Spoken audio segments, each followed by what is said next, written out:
Hey guys, Dave Cleveland.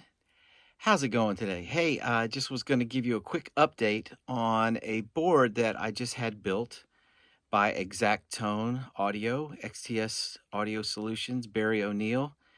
It was the builder, and just wanted to give you a heads up on, I guess, a couple things. Number one, why I did it. Number two, how it works, how it functions, and just how it's being used on a day-to-day basis. So anyway, I'm going to walk you through that here and let you guys take a look. Basically, what I was going for was a core board that I could take to any session, regardless of whether I was using amps or I was using my direct rig, which is, I think important in these times because so many people have home studios and they don't have places to mic cabinets and things like that. So you really have to dial in your direct rig because it's necessary now. It's one of those things that you kind of have to have kind of dialed in. So anyway, I'll talk you through that. But the main thing I want to talk about today is the board that I had built by XTS. They're over in the Berry Hill area of Nashville. So anyway, let's walk through this board and I'll kind of let you know what's going on with it. All right, here we go. Okay, so here is the board, and I actually chose the HX Effects by Line 6 as kind of the centerpiece because, number one, it has, all of the different kinds of effects, dynamic stuff, compressors, overdrives, distortion, fuzz, all the modulation stuff. It's got all of the verby stuff, delay stuff, and really, really great examples of that. If you notice on the board, if I go over here to, say, this delay, and I click on it, I have to go up here and hit this button. And then let me hit this, and then this. And you see a bunch of different parameters come up. Well, if I back off a menu or two, I can go to what's called Legacy. And if I hit Legacy, it selects all of the delays from, say, remember the green pedal that Line 6 made, and then it turned into the H9, not the H9, the M9, M13, M5. So all those effects are in there, which is cool because a lot of those are really usable. But they've also come up with a lot of new effects, and you can either assign them as a stereo effect or a mono effect. Right now I've got it in a stereo mode, so if I go down here, I'll go back down to, say, I can't remember where I had it, probably there it is, right there. So, cool. Anyway, very, very flexible piece of gear, and it sounds really good, too. I have to say, really impressed with what Line 6 is doing these days. And also, the other reason that I chose this board was because it has two effects loops already built into it, which is going to be crucial for how I want this board to interface with other boards, yet keep the footprint. As you can see, it's a small footprint, and so it works out great. So I chose that because of its flexibility and its sound quality. So what I've done with this board is I've created a way to, let's go over here and I'll pull up the side to interface this board. As you can see, it says guitar in, and there's the XTS logo. I go in to where it says guitar, but then immediately I have the opportunity to patch in another board.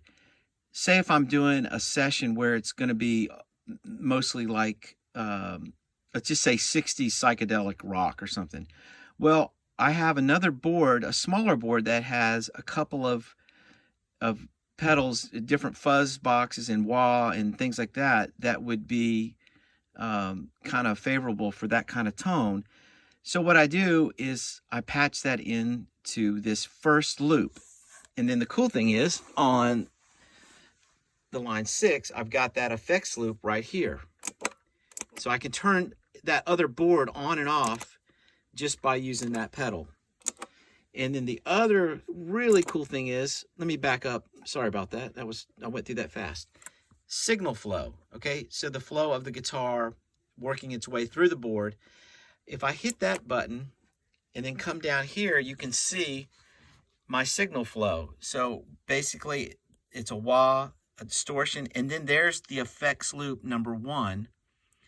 And I can actually decide where I want that.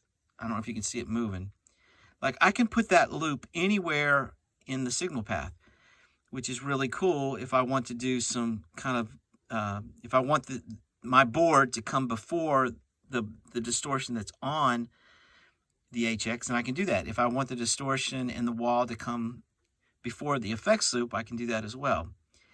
So placement of effects loop number 1, to me, is really crucial, and I can, and I don't have to load my board up with all these effects that I might not use all the time. I can have a separate board to plug into this effects loop. I hope that makes sense. Very, very versatile, very cool. It has worked flawlessly so far. So anyway, so the everything comes into that first loop, which I showed you, and then it goes back out to effects loop number 2, which this is super cool, the way that Barry did this. I don't know if you can see that.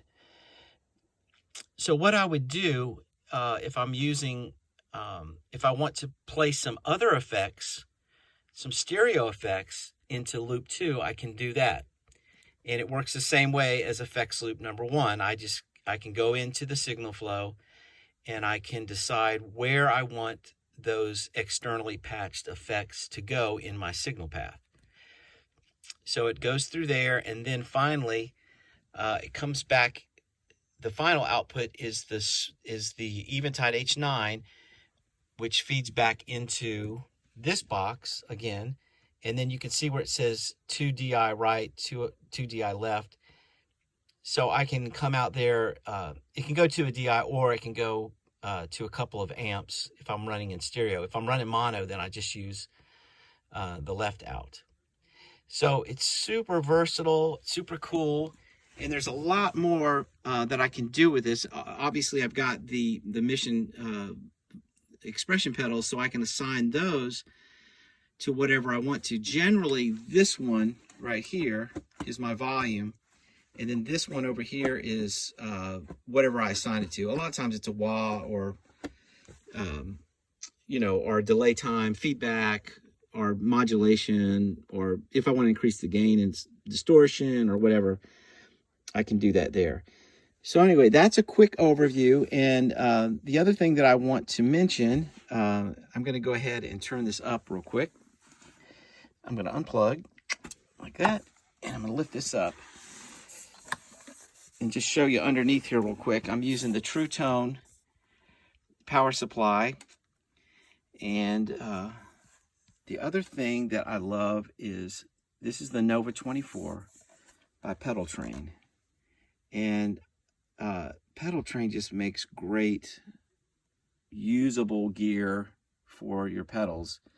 Now Barry chose to put a top on this, but it's a very thin, you know, kind of piece of wood there that just, or laminate, that covers up the slots just so he can have a little more flexibility about where he puts things.